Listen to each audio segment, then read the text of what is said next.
ഇത് ആക്ച്വലി ഒരു സിനിമയെന്ന് പറഞ്ഞു കഴിഞ്ഞാൽ വിഷ്വൽ കൊണ്ട് മാജിക് തീർക്കുക എന്നുള്ളതാണ് സിനിമയുടെ പ്രാഥമികമായ ഉദ്ദേശം. ഈ സിനിമ അത് പിന്നെ എന്ത് ചെയ്യുന്നുണ്ട്, അറ്റൈൻ ചെയ്യുന്നുണ്ട്. കാരണം വിഷ്വൽ കൊണ്ട് ഒരു കഥ പറയുക എന്ന് പറയുന്നത് വളരെ ബുദ്ധിമുട്ടുള്ളൊരു കാര്യമാണ്. ഇതിനകത്ത് ഡയലോഗ്സ് ഇല്ല, നരേഷൻ ഇല്ല, ഇതിനകത്ത് BGM, മ്യൂസിക്, അതിനകത്ത് വിഷ്വൽ. ഇതുകൊണ്ട് കുറച്ച് പ്രേക്ഷകരെ പിടിച്ചിരുത്താൻ കഴിയുക എന്ന് പറയുന്നത് വളരെ ഇമ്പോർട്ടൻ്റ് ആണ്. എൻഗേജ്ഡ് ആണ് അത് ഫുള്ളി. അവരുടെ പിന്നെ എന്താ പറയുക, ആക്ടിങ് മെത്തേഡ്സുകളും ഷോർട്സുകളും എഡിറ്റിങ്ങും എല്ലാം കൊണ്ടും അത് ഫുള്ളി എൻഗേജ്ഡ് ആയിട്ടിരിക്കാൻ പറ്റുന്നുണ്ട്. അത് തന്നെയാണ് ഒരു സാധാരണ പ്രേക്ഷകനെ പിടിച്ചിരുത്തുന്നത്.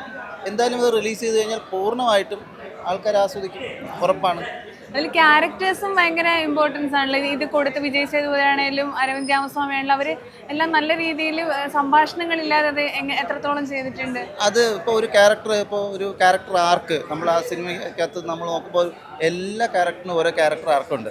അത് കൃത്യമായി കൺവേ ചെയ്ത് വരുന്നുണ്ട്, നമുക്ക് ഇൻ്റർ കണക്റ്റഡ് ആവുന്നുണ്ട് കൃത്യമായിട്ട്. അപ്പം നമുക്കത് റിലേറ്റ് ചെയ്യാൻ പറ്റും. അപ്പോൾ അതിൽ ക്യാരക്ടർ ചെയ്യുന്ന പറഞ്ഞത് വിജയിച്ചു എന്നാണ് അതിനർത്ഥം, സത്യം പറഞ്ഞാൽ. ഈ ഡയലോഗ് ഇല്ലാതെ മനുഷ്യന്മാരെ ചിരിപ്പിക്കാന്ന് പറയുന്ന ഒരു വലിയ കാര്യമാണ്. ആക്ഷൻസിലൂടെയും ചില പോക്കറ്റ്സുകളിൽ നമ്മൾ ചിരിപ്പിക്കുന്നുണ്ട്.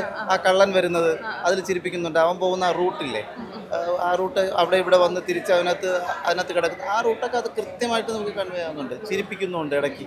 പിന്നെ മനുഷ്യൻ അനുഭവിക്കുന്ന ഒരു ബുദ്ധിമുട്ട് ഭക്ഷണത്തിന് വേണ്ടി അതൊക്കെ നല്ല രീതിയിൽ അതും അങ്ങനെ ചെയ്തിട്ടുണ്ട്. അത് ചില പോക്കറ്റ്സുകളിൽ നമുക്ക് അത് കൃത്യമായിട്ടൊരു ഇമോഷൻ കവർ ചെയ്യുന്നുണ്ട്. ഒരു സിനിമയെന്ന് പറഞ്ഞാൽ ഇമോഷൻ കൂടെയാണ്. അതിൽ ഏകദേശം 40% ഇമോഷൻ വരണം എന്നാണ്, എങ്കിലേ നമുക്കത് കറക്റ്റായിട്ട് കണക്ട് ചെയ്യത്തുള്ളൂ. ആ ഇമോഷനും അതിനകത്ത് കിട്ടുന്നുണ്ട്. അപ്പോൾ എല്ലാം കൊണ്ടും ഒരു പാക്ഡാണത്. ഡയലോഗ് ഇല്ലെങ്കിലും നരേഷൻ ഇല്ലെങ്കിലും സിനിമ പാക്ഡാണ്, വിഷ്വലി റിച്ചാണ്. കാണണമെന്ന് തന്നെയാണ് പറയുക.